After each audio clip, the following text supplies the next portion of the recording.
Hey guys, MJ here from Nitecore Singapore. Today we're going to look at the new Nitecore P20i. Okay, how it stacks up against other lights and the 6 key things that make this the perfect law enforcement duty light. So Nitecore has been making lights for professional operators for years. Okay, over 15 different international agencies have Nitecore as their standard issue. So they know exactly how the lights are being used, the challenges that operators face on the ground, and what's expected of future gear. Okay, so now there are many lights that market themselves as tactical lights. If you're a civilian or outdoor user, it's quite impossible to tell the difference. So lights like the MH12V2, the E4K, these are all tactical grade lights in terms of reliability and brightness. They are waterproof, can take some drops, can blind someone, but it stops there. Okay, true duty lights go beyond just reliability and brightness. You start to see functions that serve the needs of more elite level type of users. These are not assumed or made up. These are all collected from operators on the ground on what they need, and that's why the P20i is the way it is. Right, it looks like this. So the first key is it has one-handed rear tail cap controls. Right, so everything here is controlled by one thumb, because they always need one hand free. For example, if you have a weapon like this, you're always either on your firearm or pushing someone away like this, or on a baton, or checking documents like this. So it's always one-handed control. There's no space for lights that need 2 hands to operate. For example, the SRT7 GT, right? So when I turn it on, how do I change brightness? I need to twist the ring to go to your different modes. I break the one-handed rule, right? I need to use 2 hands, and then all lights that break grip. So what do I mean by break grip? So for example, the E4K, so if I turn it on, okay, so if I'm holding it like this, to change brightness, I need to bring it down. Alright, I have to wait for it to cycle through the brightness. Okay, I want this one, then I go back up. See, I'm breaking the hammer fist grip, right? Whereas the P20i, just turn it on. If you want to change brightness, just tap the back, low, medium, high, strobe. You see the difference now? So number 2 is beam type. As it's meant to be used with firearms, the preference is to focus the light downrange to light up your target. So in this P20i, they switched to a different LED to give you the extra 100 meter beam distance. Okay, the easiest way to compare the beam type is in the CD rating. The higher the number, the more focused the beam is. You can find this number all on the NC charts here. So for example, on the P20i, you can see that the numbers are here. Look at that. Alright, the beam CD rating of about 29,000, okay, compared to the P18, which is a Flahlight, so you don't get as much throw. You can see the CD rating is only about 8,000. Now look at the brightness, 1,800 lumens, 1,800 lumens. But because this has almost 5 times the CD rating, it throws 343 meters, whereas the P18 only reaches about 180 meters. Okay, so this is another key thing to look out for. If the flashlight you're buying has no NC charts, and instead tell you it has like a wide vision or true max beam, they're selling marketing fluff to you. Okay, go for lights with real measurements so you know what you're getting. Okay, so number 3 is strobe ready. Strobe ready is this one. Okay, so what's the difference between strobe ready and strobe mode? There are 2 different things. The MH12 might have strobe mode, but to access it, you have to press and hold the front button, wait a while, and then you got your strobe. Okay, so again, this breaks the rule of one-handed operation. On the P20i, all you gotta do is press the strobe ready switch here, right, and immediately you get your strobe ready. There's no twisting or cycling from off, just press and bam. Alright, then you might ask, why do I need strobe ready for? As one operator puts it, it draws 100% attention of anyone you point it at because of how distracting and different it is. Now, especially for drivers from the let's say rear view mirror, if you point at them on turbo like this, right, it looks just like a high beam from another car. But if you strobe them, it looks different, right? So they have to look like, what is that bright thing for? This is the same for crowd control. So in clubs, for example, there are already like flashing lights in there, but when you come in with a non-linear strobe light like this, right, it shocks them because it's completely different. It's this visual shock that helps you either get their attention or give you that split second to take action. So a great example of taking action is this story from a local paramedic. He was attending to a drunk person. Then the drunk tried to attack and touch one of the female paramedics. So he stroked the drunk guy with a P10. The guy puked because, you know, of the reaction, and then was blinded long enough for another paramedic to pin him down until the police arrived to take over. Okay, so this is a true story. So you also realize that there are no SOS or beacon modes on this because the light cannot allow accidental activation of a mode that you don't want. So imagine you're under high stress, you just smash your light to turn on, then accidentally you cycle into a beacon mode, you go boop, boop, and then you get stabbed, right? So this is true. There are lights out there with a cycle interface. So cycle meaning something like this, so SRT7 here. You go from high to low to medium to strobe, and then you see you have to cycle through the different strobe modes, right? And then go back again. So in the professional industry, this is called stupid UI, user interface. So take this CU6 for example, right? It has this double button interface. So when you turn it on, you know, it might straight away go to the red LED, which is not what you want, right? So you have to set it on white and then turn it off and then go. In real life, right, some of you might have this weapon mounted.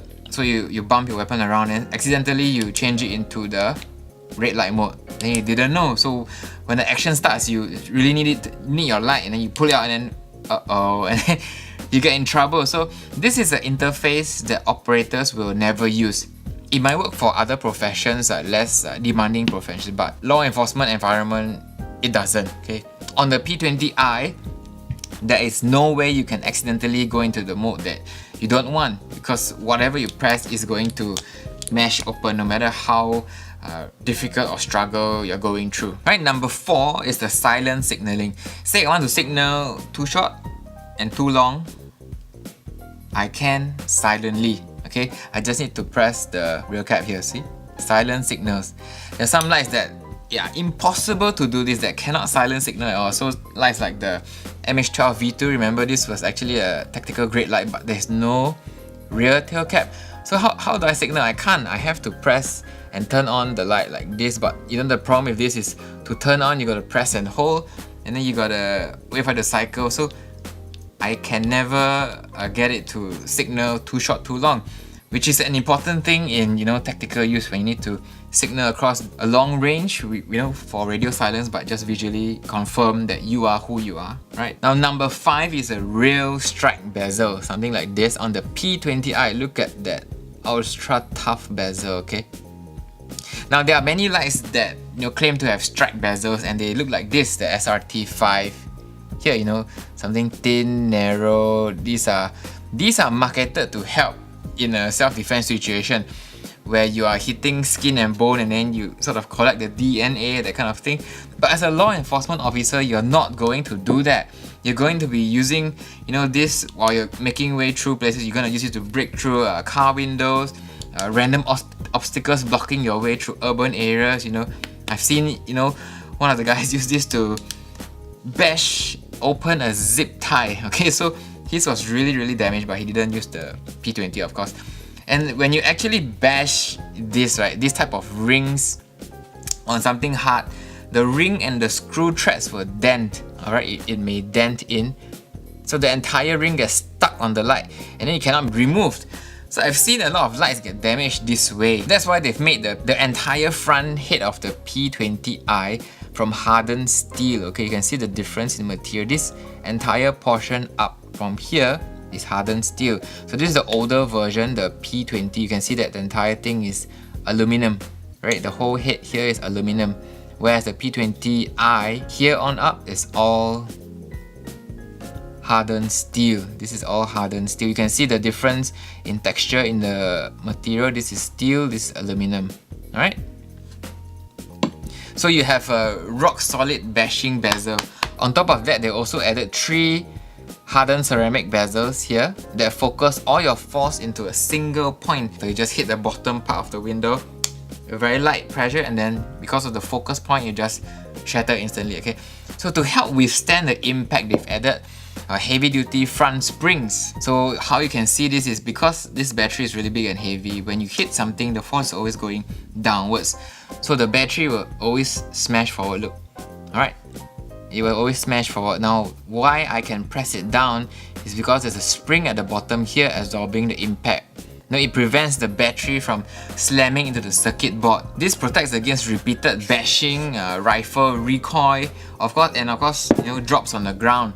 So what's the example of a light that does not have impact protection? So something like this is the older P10, right? So if you see, if I drop the battery in, it just falls, tap. Either you can hear the sound. I cannot push the battery in, and there's no spring blocking the battery from smashing through the circuit board. So if you use this light to bash it often like this, repeated hitting something, the battery will keep going down and down onto the circuit board, and then eventually your light will gonna get damaged. Okay, for those that don't have this impact resistant spring. Now, the size of the bezel also helps with grip, so when you hit something, your grip doesn't slip like other slim profile lights. So you can see it prevents your hand from slipping. Whereas other slim profile lights like the MH12, you have wet hands, right? You might just slip through like this. You see, you can't hold the grip properly like this. Alright, whereas this one, this helps in gripping. Okay. Then the number 6 are carry options. Okay, so the P20i comes with this NTH quick draw holster. Okay, so here's how it looks like. Just slap it in. There. Okay, you want to draw it, then just push out, and then you're good to go. It's all about deployment speed now. So compared to older nylon pouches like these, right? You're used to seeing this if you have your old generation lights. If you want to draw the light, you have to peel, which makes a lot of noise, and then you got to pull out the light. Alright, and then put it back, then use it, and once you're done, you have to peel it back, sort of aim it to get it in, then push it in, and then put it back. Right, that's the nylon holster. How many steps did you count to get your light out and put it back in? With a quick draw holster, look, it's on your belt, in, you wanna use it, out, go. You see the difference? So if you can add the NTR10 grip ring, it actually goes even faster. So here's how it looks like. You can install it on 2 slots actually, either on the here or here. So I'm gonna install and show how it works. If I'm gonna put it here like this, so there, it just snaps on like this, so that either your middle finger or this finger goes in, and you have a solid grip like this. Always solid grip, depends on how you want to hold it. Okay, there.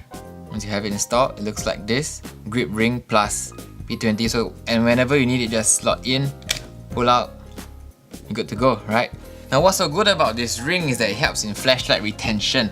Right, the older way of doing retention is via these stretchable lanyards. Alright, for standard petrols, it can still work to stop you from losing your light as you run and tumble through obstacles. But when you get into a scuffle, right, the lanyard can be used against you. There was a real life case of how a criminal almost strangled an officer with his own retention cable. So that's why we are leaning towards this kind of rings for retention instead of the stretchable cables. If you prefer another quick draw option that can be mounted upside down as well, you can go for the NCP30 Mole holster. Alright, so all Mole backing, Mole compatible slots at the back. Here's how it works. You just open the top, push it in like this. There is a super tight fit there. Where the light is in, you can mount it upside down, for however you want to draw it. So mount it here like this, or pull it out, on the side. This does not drop out, okay? This is the NCP30. So there's another option, the NTH25, right? Here's how it looks like. It's like a quick draw holster, but it can be rotated and it can be locked. Okay, so you just slap it in like this, and you see here at the back, this is a locking mechanism. So once it's locked this way, you cannot pull out your light, okay? Your light is locked in securely, and you can also turn on, and then there's a hole at the bottom, so you can actually mount it like this. Some of them has been using as a shoulder mounted kind of a light, and it also rotates. Look, alright, so you can have it as a 90-degree belt, waist pointing forward kind of light. However you want to run it, right? Very flexible. This is the NTH25. Alright, on the back, mole size clips as well for mounting on vests, backpacks, or any kind of that. Okay, so if you want to remove your light, just unlock, pop it off, and then you're good to go. Alright, the last is battery type. Now the reason why it has 5 times the runtime of the older P22R is the 21700 battery. So at 1800 lumens, the older 186 battery gives you 30 minutes. This bigger 21700 battery gives you 2 hours and 30 minutes. Because Tesla cars are using these, mass production has lowered the cost of these super batteries. So more and more companies are switching to 21700 batteries. This means less downtime recharging your lights, and you don't have to carry a lot of spares because each battery can hold a lot more capacity and give you a lot more runtime. You can charge the battery via the built-in USB-C port here, alright, through your vehicle or laptop or even a power bank even, right? The USB cable is also included. It takes around 4 hours to fully charge the included 4000 mAh battery, which is incredibly fast. Right? Older built-in chargers like the i4000R takes about 6 to 8 hours to fully charge the battery. If you want to charge it even faster, you can use external chargers like UMS2, right? Or UMS4 if you want to have a 4-bay charger, right? These will charge as fast as 90 minutes. So these are incredibly fast chargers. If you're in a pinch, you need to really charge your batteries really fast and buy the external chargers, okay? If your organization still uses CR123 batteries, these kind, right, CR123 batteries, you can put them in the included battery magazine like this, okay? So it becomes the size of a 2170 battery, then you just pop it in and then you can still run your, store issued CR123s. Note that this light does not work with the older 18650 or any normal 21700 battery. You must use either 2 CR123s or the included 21700i batteries. So how do you tell that you are using the right 21700 battery? It's because of the top here, okay? The I batteries always have this black ring here, whereas the non-I batteries have this. See? You see the top and bottom, there is a big difference, okay? Make sure there's a hole here. And on the normal batteries, they don't have the hole. Alright, this is very important. It's not backwards compatible, okay? That's basically it. The 6 things that a flashlight should have for law enforcement use. The one-handed operation, a semi-focus beam for distance, strobe ready capability, silent signaling, and a real solid strike bezel like this, complete hardened stainless steel. Alright, and of course, quick draw holster like this. Right, this is all about deployment speed now. And of course, it must be powered by modern 21700 batteries, okay? If you've been looking for a real duty light built from years of real operator feedback, there is nothing better than the P20i right now, today, September 2020, okay? Don't put your personal safety on inferior flashlight that claim to be tactical. Now you know what technologies are out there today. You can see for yourself if your light checks off the 6 key features that I mentioned earlier. 15 different agencies can't be wrong, right? Nitecore knows what they're doing when it comes to duty lights, okay? These are all in stock now at nitecorelights.com. It's $179 for the P20i, and if you buy online from us today, I also throw in 4 of the most useful items for duty officers. The latest NTP31 bolt action pen, right? Look at this. Bolt action, right? It also comes with a built-in glass breaker here on the tip. This is $49, you'll get it free. Next, you also get the thumb LEO, another standard issue light for many officers. It's because of the red-blue blinker here, right? There's a red-blue blinker version here, so you can, and a giant pocket clip, so you can clip it to your uniform anywhere you want, and you're very visible. And on the front, you can also turn on the white light, which is 45 lumens, and you can angle it however you want. Okay, so you can have it here or on your cap like this as a headlamp, right? You can mount this anywhere you want, all over your vest, anywhere. It's very, very flexible, very useful, right? This is the Nitecore thumb LEO version. This is $49, you also get this free, right? NTR10 also included. I've shown you, how this helps in retention. Plus this very useful cone for traffic control. So it fits like this. You just slot your P20i in, and there, now you have your huge traffic control wand. You can also have it on strobe mode. There you go, insanely bright right now. You have this. So if you buy everything outside, is add all together, it's $304, but if you can get it now for just $179 with coupon code P20 free, You can also do 3 months installments, so no excuse to take advantage of this, incredible offer like this here, okay? They're all in stock now, and if you need to buy in bulk for your organization, just contact me directly. I'll be able to work out a deal for you, alright? Once your order is placed, we'll courier everything to your door within a couple of days. The link to order is in the description below. As usual, this comes with our 6-day money-back guarantee, so if you buy, you feel like, hey, this is not suitable for me, then you just return everything for a full refund. It also comes with the 5-year fuss-free warranty, okay? So 5 years is a very long time for a light like this, because this is one of Nitecore's flagship light. It's not going to go out of production anytime soon. They're going to invest a lot of resources into this. There are many other attachments that's going to come out for this. Helmet mount, a rear illuminated tail cap switch. A lot of very nice things are coming out for this light. That's it. If you'd like to see more videos like this where we help you choose the best lights for your work or adventures, just subscribe below, and I will see you on the next one. Alright, MJ signing out.